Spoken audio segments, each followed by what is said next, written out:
Young black boy helps millionaire with flat tire. What happened next changed his life forever. In the heart of Texas, where endless highways stretch beneath golden sunsets, life often weaves unexpected tales of kindness and connection.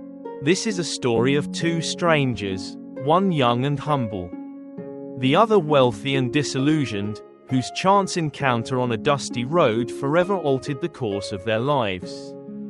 It is a story of humanity, generosity, and the rediscovery of what truly matters in a world too often driven by greed. Now, sit back and let me take you into this moving tale, unfolding in 5 chapters. Under the blazing Texas sun, Ethan Reynolds, a successful but solitary businessman in his early 60s, sat stranded in his sleek black Range Rover on a desolate stretch of highway just outside the small town of Red Creek. The SUV's rear tire was flat, and his cell phone, as sleek and modern as the car itself, displayed no bars. Frustration mounted as he leaned back in the leather seat, drumming his fingers against the steering wheel. Ethan was no stranger to challenges, but this was not the type he enjoyed.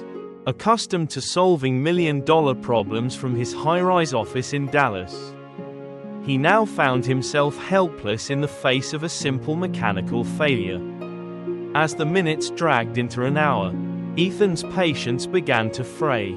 He had tried flagging down a few passing cars, but none had stopped. Just as despair began to settle, a small figure emerged in the distance, walking steadily along the side of the road.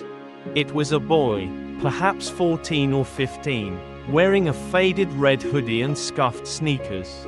His name, as Ethan would later learn, was Caleb Carter, a local kid from Red Creek. Caleb's wiry frame and determined stride suggested he was used to walking these roads. "Got a flat tire?" Caleb called out, his voice steady and casual, as though he encountered stranded motorists every day. Ethan nodded, stepping out of the car. "Yeah, and no signal either. You wouldn't happen to know where I could find help, would you?" Caleb tilted his head thoughtfully. "I could help you fix it if you've got a spare." Ethan gestured to the back of the SUV, popping open the trunk. Caleb wasted no time. He hauled out the spare tire and tools, his movements quick and assured. "My uncle taught me how to do this," Caleb explained as he crouched beside the car.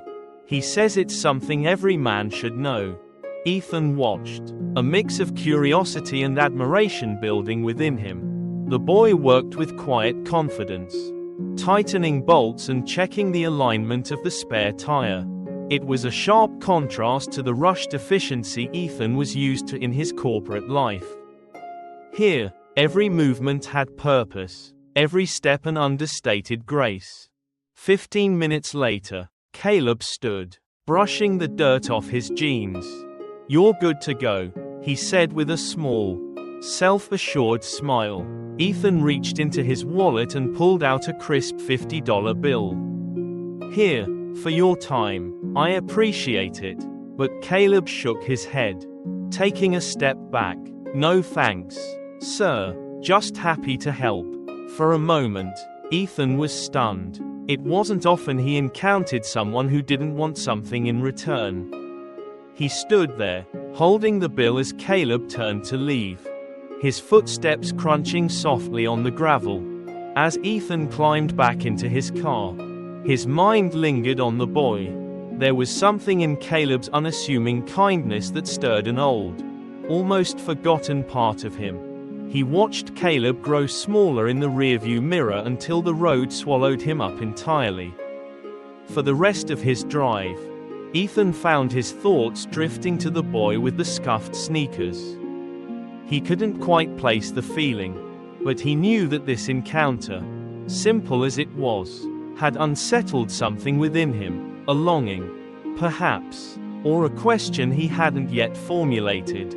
That night, as he sat in his sprawling, minimalist home outside Dallas, surrounded by all the trappings of success, Ethan couldn't shake the image of Caleb. The boy's confident smile and quiet dignity haunted him in the most peculiar way. And so, an idea began to form. One that would lead Ethan back to Red Creek. To a boy whose simple act of kindness was about to set a series of life-changing events in motion. The next morning, Ethan Reynolds woke with an unusual sense of urgency. The boy from the roadside, Caleb Carter, lingered in his thoughts like a puzzle he couldn't solve. Ethan was a man accustomed to having answers, whether in business or life, and this lingering curiosity gnawed at him. He found himself staring at his untouched breakfast, the gleam of silverware reflecting the sunlight streaming through his penthouse windows. By mid-morning, he had made his decision. Without telling anyone, his assistant, his business partners, or even the chauffeur he usually relied on, Ethan got into his car and began the drive back to Red Creek. He wasn't entirely sure what he hoped to accomplish. Maybe he wanted to thank Caleb properly, or perhaps just learn more about the boy who had quietly refused $50 as if it were a trinket.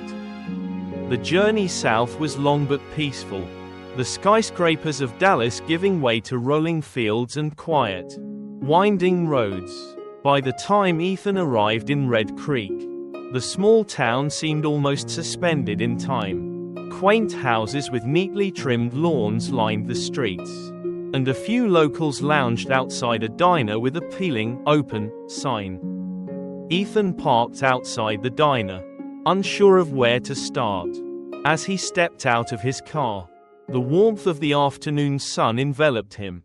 The air here was different, less hurried, less artificial. Inside, the diner smelled of fried bacon and freshly brewed coffee. A waitress with a friendly but tired smile approached. "Table for one, honey." Ethan shook his head. "Actually, I'm looking for someone. A boy, maybe 14 or 15, wears a red hoodie. Helped me out with a flat tire not far from here yesterday." The waitress's eyes lit with recognition. "You must mean Caleb Carter. He's always lending a hand to someone around here. Lives over on Magnolia Street, near the edge of town." "Thank you," Ethan said, leaving a generous tip on the counter as he exited. Magnolia Street was lined with modest homes, each one well kept but weathered by time. Ethan slowed as he approached a small house with a porch swing that creaked gently in the breeze. The lawn was patchy, and a rusting mailbox leaned slightly to one side. He had a hunch this was it. After parking, Ethan hesitated, his hand hovering over the door handle. For all his boardroom confidence, the idea of knocking on this door filled him with an unexpected nervousness. Finally, he stepped out and approached the house. The door opened after a few knocks, revealing a woman in her late 30s with tired eyes but a welcoming demeanor. Her hands were calloused, and a streak of flour dusted her apron, suggesting she'd been baking. "Can I help you?" she asked, her tone polite but cautious. Ethan cleared his throat. "My name's Ethan Reynolds. I believe your son, Caleb, helped me out with a flat tire yesterday." Her face softened into a smile. "That sounds like Caleb, always looking out for others. I'm his mom, Rachel. Come on in." Ethan stepped inside, taking in the cozy interior. The furniture was mismatched but clean, and the walls were adorned with family photos and crayon drawings. It was a stark contrast to the sterile elegance of his own home. But somehow, it felt warmer. As they spoke, Ethan learned more about Caleb. Rachel explained how he often helped neighbors with small tasks, mowing lawns, fixing fences, even carrying groceries for elderly residents. "He's a good boy," Rachel said, her voice tinged with pride. "We don't have much, but we make do. And Caleb, well, he's got a heart bigger than his years." Before long, Caleb appeared in the doorway, wiping dirt off his hands. "Mr. Reynolds," he asked, surprised to see Ethan standing in his living room. Ethan smiled. I wanted to thank you again. What you did yesterday, it meant more than you know. Caleb shrugged, his expression modest. It was just a flat tire. Maybe, Ethan replied, but you didn't have to stop. Most people wouldn't have. The boy didn't respond immediately, instead glancing at his mom, who gave him an encouraging nod. Finally, he said, if you can help someone, why wouldn't you? The simplicity of his words struck Ethan. In his world, acts of kindness often came with strings attached. Caleb's perspective was disarming, even humbling. They talked for a while longer, with Ethan sharing bits of his life and Caleb listening intently, his curiosity evident. By the time Ethan left that day, he felt something he hadn't experienced in years, a genuine connection. Driving back to Dallas, Ethan couldn't stop thinking about the Carters. Their lives were modest, yet they carried themselves with a quiet dignity that seemed to elude even the wealthiest people he knew. An idea began to take shape, and as he pulled into his driveway that evening, Ethan realized that this wasn't the end of his journey with Caleb and his family. It was only the beginning. Ethan Reynolds sat in his office the next morning, staring at the Dallas skyline through floor-to-ceiling windows. The city buzzed with life below, but his thoughts were far from the concrete jungle. They were back in Red Creek, with Caleb and his mother, Rachel. For the first time in years, Ethan felt compelled to do something not driven by profit or personal gain. Caleb's unassuming kindness had ignited a spark, and Ethan was determined to see where it would lead. He leaned back in his chair, mentally crafting a plan. By midday, Ethan was on the phone with old contacts, contractors, architects, and suppliers. His connections from years of real estate investments meant he could pull strings quickly. Within hours, he had assembled a team of professionals who could help bring his idea to life. That afternoon, Ethan returned to Red Creek. This time, he wasn't alone. A convoy of trucks followed him, carrying tools, lumber, paint, and other supplies. The sight of the vehicles rumbling down Magnolia Street turned heads, and by the time Ethan reached the Carter's house, a small crowd of neighbors had gathered, curious about the commotion. Rachel Carter stepped onto the porch, confusion etched on her face.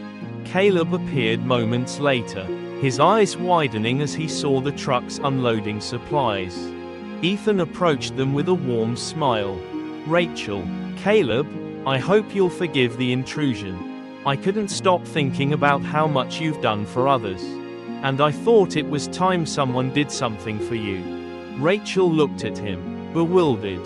What do you mean, Mr. Reynolds? Ethan gestured toward the house. This home has seen better days, and I'd like to help. We'll fix the porch, repair the roof, repaint the walls, whatever it takes to make it feel like a true home again. Rachel's hands flew to her mouth, her eyes glistening with tears. We can't accept this, she said, her voice trembling. You've already gone out of your way. It's not charity, Ethan interrupted gently. It's gratitude. Caleb reminded me of something I'd forgotten, what it means to care for others without expecting anything in return. Let me do this for you. Caleb's face was a mixture of awe and disbelief. You do all that? For us? Ethan knelt slightly, meeting the boy's eyes. You helped me when you didn't have to. This is the least I can do. The work began the very next day. The once quiet Magnolia Street was alive with activity as crews moved in to renovate the Carter's home. The porch was the first to go, replaced with sturdy new wood. The roof, sagging in places, was stripped and rebuilt. Inside, the walls were repaired and painted, and the floors polished to a shine. Ethan was there every step of the way, overseeing the project like it was one of his high-stakes developments. But this was different. This felt personal. For the first time in years, he found himself invested in something beyond numbers and returns. Caleb, initially hesitant, soon became a regular presence among the workers. His natural curiosity shone through as he peppered the contractors with questions about tools, measurements, and techniques. One of the crew members, a burly man named Mike, took Caleb under his wing, teaching him the basics of carpentry. "You've got a good eye for this, kid," Mike said one afternoon as Caleb helped measure wood for a new fence. Caleb's grin stretched from ear to ear, and Ethan, watching from a distance, felt a swell of pride.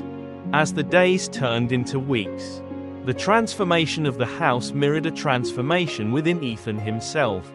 He began spending more time in Red Creek, joining the Carters for simple dinners on their new porch and listening to Caleb's dreams of becoming an engineer. One evening, as the sun dipped below the horizon, Caleb asked, "Why are you doing all this for us, Mr. Reynolds?" Ethan leaned back against the porch railing, his gaze thoughtful.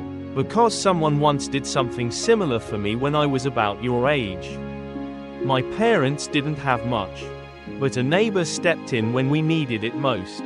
It changed the course of my life. I guess I'm paying it forward." Caleb nodded, his expression serious. "One day, I want to do that, too.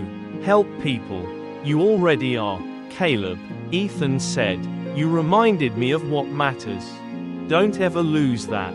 The project was nearing completion, and Magnolia Street had become a hub of community spirit. Neighbors stopped by daily, bringing food for the workers and offering small gifts, freshly baked bread, jars of honey, even handmade quilts. Rachel, once overwhelmed by the scale of Ethan's gesture, had embraced the changes with a grateful heart. "You've done more than fix a house," she told Ethan one evening. "You've given us hope." Ethan shook his head, his voice soft. "You've given me far more than I could ever give you." The final days of the renovation were filled with an energy that buzzed through Magnolia Street. The house that once looked tired and weathered now gleamed with new life. The porch, freshly rebuilt, stood sturdy and inviting, its wood warm against the golden Texas sunlight. The roof was solid, the walls inside were freshly painted, and the floors now shone with a polished finish. A new swing set had been installed in the backyard, its bright colors standing out against the freshly cut grass. Ethan stood on the sidewalk, clipboard in hand, overseeing the last touches. Caleb and his mother, Rachel, watched from the porch, still in awe of the transformation. Caleb's excitement was infectious, and he darted back and forth between the workers, peppering them with questions about their tools and methods. Mike, the carpenter who had taken a liking to Caleb, called the boy over. "Hey, kid, come here for a second." Caleb jogged over, his curiosity piqued. Mike handed him a small tool belt, custom fitted for someone Caleb's size. "Thought you might need this if you're gonna keep asking questions," Mike said with a chuckle. Caleb's face lit up as he fastened the belt around his waist. "This is awesome. Thanks, Mr. Mike." Ethan, observing the scene, felt a warmth he hadn't experienced in years. For so long, his life had revolved around the cold, calculated world of business. Now, watching Caleb interact with the workers, Ethan realized he had found something more fulfilling, something real. That evening, as the work wrapped up for the day, the Carters invited Ethan to join them for dinner. The kitchen, newly refurbished with modern appliances, was filled with the smell of roasted chicken and fresh bread. The mismatched chairs around the table remained, but they now seemed to add character rather than highlight a lack. As they ate, Caleb spoke animatedly about what he had learned during the renovation. "Did you know you have to measure everything twice? Mr. Mike says it's the golden rule, measure twice, cut once. He mimicked Mike's deep voice, earning laughs from the table. Ethan smiled, sipping his iced tea. Sounds like you're learning a lot. I love it, Caleb said, his face glowing with enthusiasm. I think I want to build things when I grow up. Maybe even design them, like bridges or buildings. Rachel's eyes softened with pride as she looked at her son.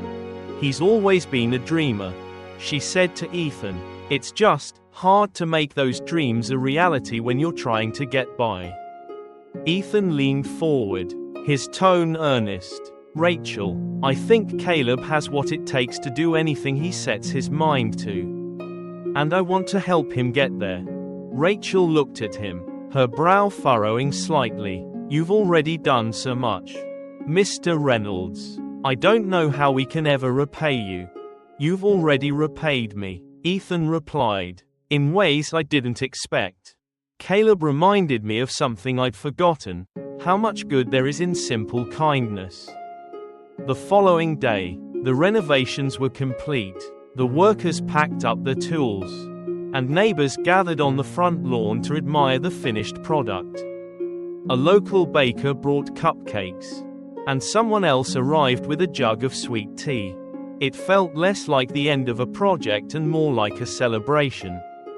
Caleb, unable to contain his excitement, raced from room to room, showing his friends the freshly painted walls, the polished floors, and the new swing set in the backyard.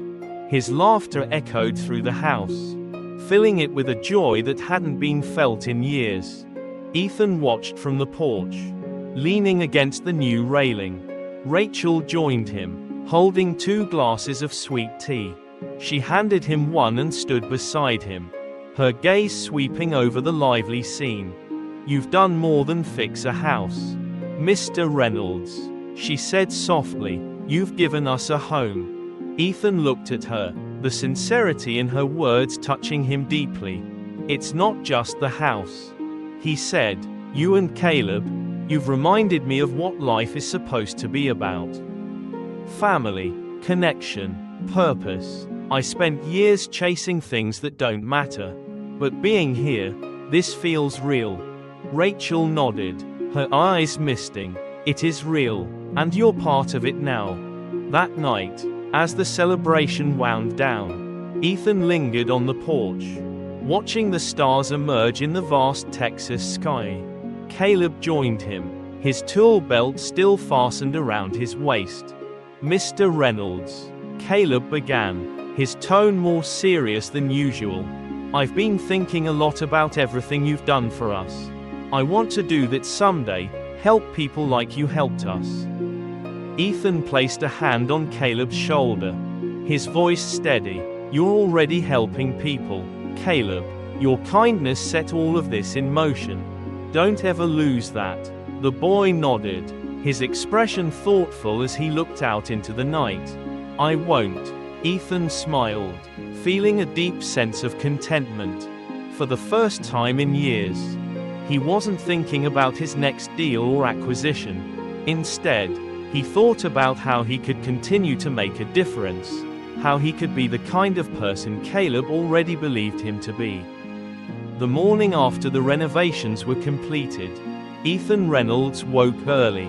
The air in Red Creek felt different, lighter somehow, as though the town itself shared in the renewal that had taken place. He stepped onto the newly built porch of the Carter home, coffee in hand, and watched as the sunlight spilled across the quiet street. For the first time in years, Ethan felt a calmness he couldn't quite describe. The hustle and noise of Dallas seemed like a distant memory. Here, surrounded by the simple joys of a small town and the earnest kindness of people like Caleb, he had rediscovered a part of himself he thought was long gone. Caleb came bounding down the stairs, tool belt slung over his shoulder. Morning, Mr. Reynolds, he greeted with a grin. Morning, Caleb. Where are you off to this early? Mike said he'd show me how to build a proper workbench today. Caleb said, his excitement barely contained. Said I could use it to start practicing woodworking on my own. Ethan chuckled. Sounds like you've found your passion. Caleb nodded, his expression serious. I think so. I want to build things, houses, bridges, anything that lasts, something people can use. Ethan looked at the boy, struck by his determination. You'll make it happen, Caleb, and if you need help along the way, I'll be here. Really? Caleb's eyes lit up. Really? Ethan said, meaning every word. In fact, I've been thinking. There's a program I'm involved with back in Dallas that offers scholarships for kids interested in engineering and construction. If it's something you'd want, I'd be happy to sponsor you. Caleb's jaw dropped. You'd do that for me?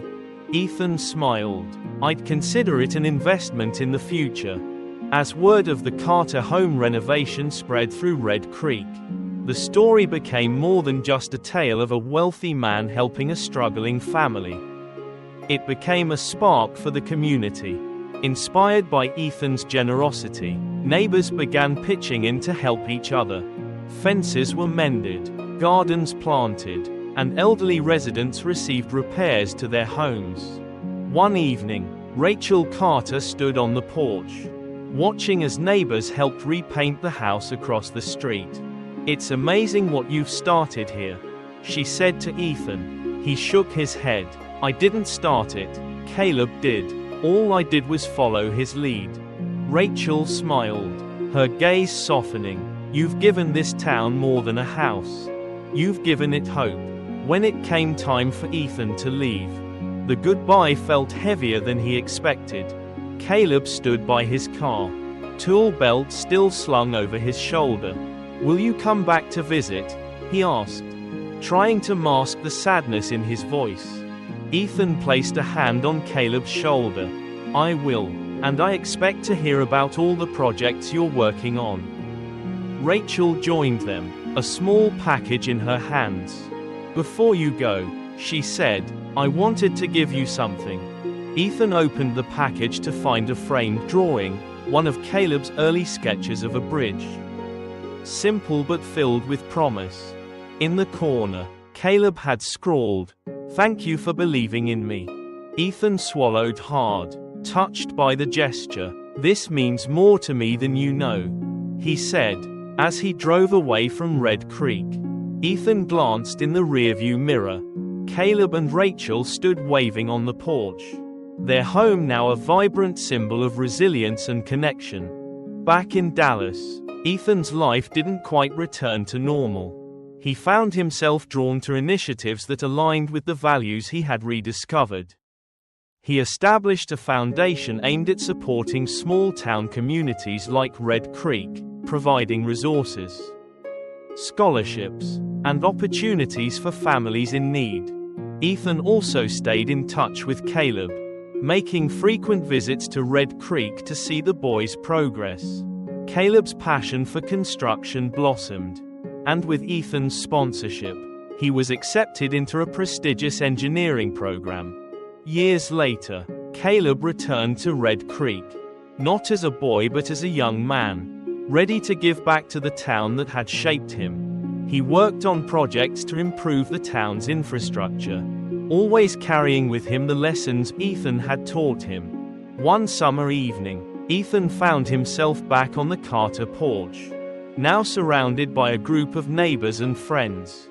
Caleb, now in his early 20s, stood by his side, describing his latest project, a bridge he had designed to connect two neighboring towns. As the sun set over Red Creek, Ethan looked around, feeling a deep sense of fulfillment. This wasn't just Caleb's journey, it was his too. Together, they had built something far greater than houses or bridges. They had built a legacy of kindness and connection that would last for generations. Turning to Caleb, Ethan said, You were right. You know, helping people, it's not about what you have. It's about what you give. Caleb smiled, his eyes reflecting the same quiet confidence Ethan had seen in him on that dusty road so many years ago. "And you gave me everything I needed, Mr. Reynolds. Now it's my turn." The two of them stood side by side, watching as the stars appeared in the Texas sky, knowing they had both found what truly mattered, a life filled with purpose, connection, and the power to make a difference. As the stars settled over Red Creek and the laughter of a grateful community filled the air, we're reminded of a timeless truth. Life is not measured by what we accumulate but by the connections we build and the kindness we show. Ethan and Caleb's journey teaches us that even the smallest acts of generosity can create ripples that touch lives far beyond our imagination. Whether it's a smile, a helping hand, or simply showing up for someone in need, we all have the power to make a difference. And sometimes, in giving to others, we rediscover the very best parts of ourselves. If this story touched your heart and reminded you of the beauty of human connection, don't forget to subscribe to our channel. By subscribing, you'll join a community that celebrates uplifting stories, meaningful lessons, and the boundless power of kindness. Hit the subscribe button now and turn on the notification bell so you never miss out on our newest and most inspiring stories. It's completely free, and your support helps us continue sharing these tales with audiences across the globe. Thank you for listening, and remember, the best stories are the ones we write together, with love, generosity, and hope. See you in the next video.